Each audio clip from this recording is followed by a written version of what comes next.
Hello दोस्तों। आज हम एक बहुत ही इंटरेस्टिंग चीज़ पर बात करने वाले हैं। कैसे अपनी रोज़ की बोलचाल वाली इंग्लिश को एमपी बोर्ड एग्जाम में ज़बरदस्त स्कोर में बदला जा सकता है ना कमाल की बात। केजीएफ का ये आइकॉनिक डायलॉग तो याद ही होगा सबको, है ना? I am Rocky. क्या कॉन्फिडेंस है, क्या इम्पैक्ट है, बस एक लाइन और पूरी की पूरी पर्सनालिटी सामने आ जाती है। हाँ, तो इंट्रो तो बड़ा पावरफुल है, इसमें कोई शक नहीं। पर क्या यह हमेशा सही इंट्रो है? यही तो असली सवाल है। जो चीज़ फिल्मों में इतनी कूल लगती है, क्या वो असल जिंदगी में, मान लीजिए किसी इंटरव्यू में या फिर एग्जाम में, वैसा ही असर डालेगी? नहीं। सही सिचुएशन के लिए सही शब्द चुनना दोस्तों, यही तो असली खेल है। अच्छा, एक बात बताइए। कई बार इंग्लिश बोलने में थोड़ी झिझक होती है ना? मन में एक डर सा रहता है कि यार कहीं कुछ गलत ना बोल दें या फिर लोग हमारी बात का कोई गलत मतलब ना निकाल लें। चलिए आज इसी डर को ना जड़ से उखाड़ फेंकते हैं। और सबसे बड़ा डर पता है क्या होता है? यही कि कहीं हम रूखे या अक्खड़ न लगें, या फिर इतने किताबी साउंडिंग ना हो जाएं कि हमारी बात में कोई वजन ही न लगे। हमें लगता है कि लोग हमें घमंडी समझेंगे। और मैं बताऊं, ये डर होना बिल्कुल नॉर्मल है, ज्यादातर लोगों को होता है। तो चलिए कुछ बहुत ही कॉमन गलतियों पर नजर डालते हैं जो हम सब अक्सर अनजाने में कर जाते हैं। जैसे व्हाट्स योर गुड नेम, ये सीधा सीधा हिंदी के आपका शुभ नाम क्या है का ट्रांसलेशन है, जो इंग्लिश में बिल्कुल नेचुरल नहीं लगता। या फिर आई वॉन्ट कहना, ये तो ऐसा लगता है जैसे हम ऑर्डर दे रहे हैं, रिक्वेस्ट नहीं कर रहे हैं। कहते हैं ना, first impression is the last impression, और हमारा इंट्रोडक्शन ही हमारा पहला इंप्रेशन होता है। तो आइए एक ऐसा फुल प्रूफ तरीका सीखते हैं जिससे हम पूरे कॉन्फिडेंस के साथ बिना अटके अपना परिचय दे सकें। देखिए, एक अच्छा इंट्रोडक्शन देना कोई रॉकेट साइंस नहीं है, बहुत आसान है। बस ये 6 सिंपल स्टेप्स हैं।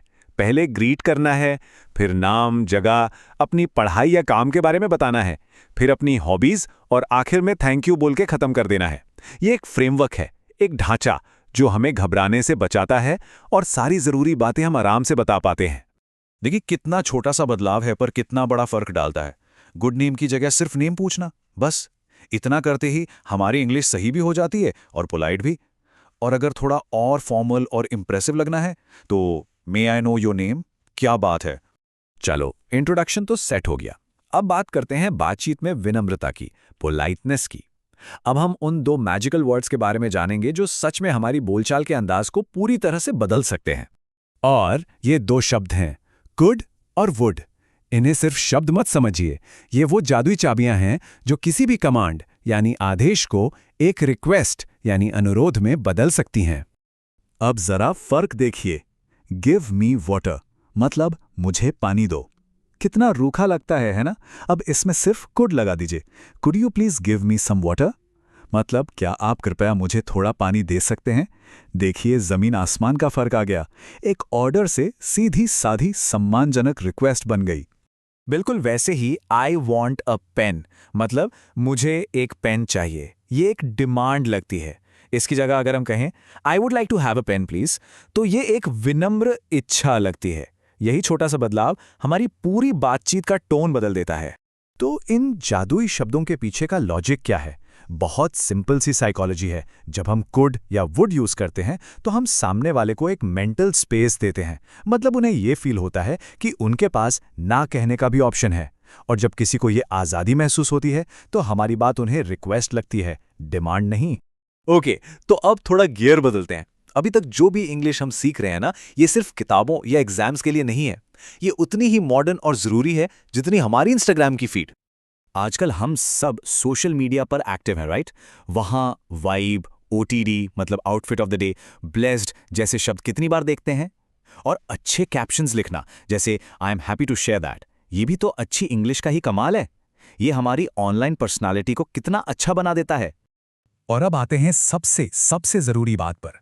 हमने अभी तक जो भी सीखा, अपना परिचय देना, पोलाइट तरीके से बात करना, ये सब हमारे एग्जाम के नंबरों से सीधे तौर पर कैसे जुड़ा है? चलिए अब इस कनेक्शन को समझते हैं। ये सब हवा में बातें नहीं हैं, ये सीधे हमारे सिलेबस का हिस्सा है। जरा स्क्रीन पर देखिए, ये कोई और नहीं बल्कि हमारे एमपी बोर्ड का ऑफिशियल हायर सेकेंडरी इंग्लिश का सिलेबस है। जो भी स्किल्स हमने सीखी हैं वो डायरेक्टली इसमें फिट होती हैं। तो एक बात गांठ बांध लीजिए, हमारी बोलने की स्किल्स, हमारी बातचीत करने की कला, यही सेक्शन बी और सी के लिए हमारा सीक्रेट वेपन, हमारा छुपा हुआ हथियार है। चलिए इसको और भी सिंपल तरीके से समझते हैं।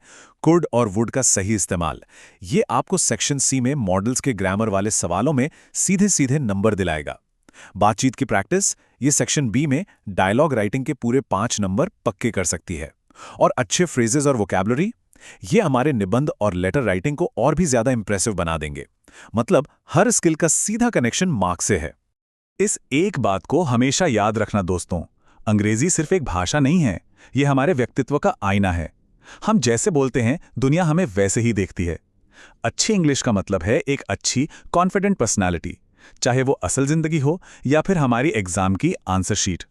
तो सवाल अब ये उठता है कि हमारा आईना क्या दिखाएगा, एक कॉन्फिडेंट, पोलाइट और प्रभावशाली पर्सनैलिटी, या फिर एक झिझक और गलतियों से भरा हुआ अक्स। फैसला हमारे हाथ में है।